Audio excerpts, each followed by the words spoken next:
This week, abortion rights advocates savoring a significant post-Roe v. Wade victory as voters in Kansas defeated a constitutional amendment that would have opened the door to a ban on abortions in that state. Moderator of NBC's Meet the Press, Chuck Todd, is here with us right now. So, Chuck, what does this say about abortion rights across the country? Because this was a bit of a surprise.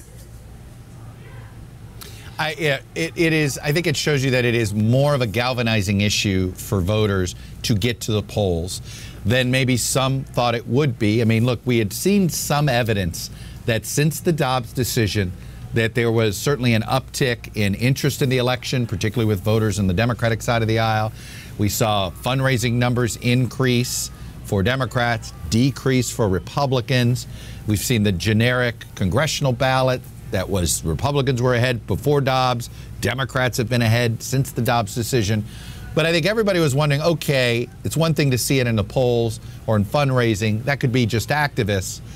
And I think the real wake-up call to a lot of us watching this story, 150,000 folks, more than 10% of the electorate, showed up only to vote on this.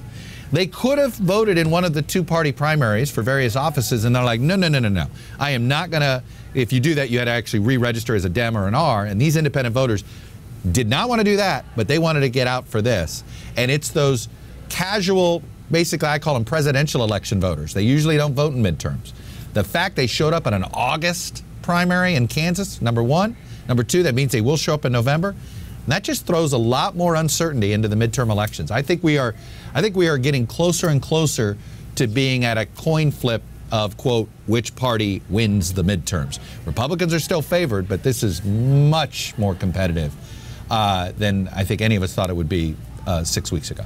So how do you think this and the results of this are going to change the way people are campaigning? Well, I do think you're going to see a lot more Democrats lean in on the abortion issue, particularly those that are a little bit behind. I expect Sherry Beasley to make this a much larger part of her campaign. Ted Budd, the Republican Senate nominee, is somebody who's got, I think, an abortion position that is in the minority, the large minority in North Carolina. So I think you will see a lot more of that. What I'm wondering is, are you going to see more Republicans try to distance themselves from the more absolutist position that's out there? You know, you see some full bans, no exceptions for rape or incest or life of the mother. Do we see more Republicans trying to talk about what they're for when it comes to access to abortion versus what they're against?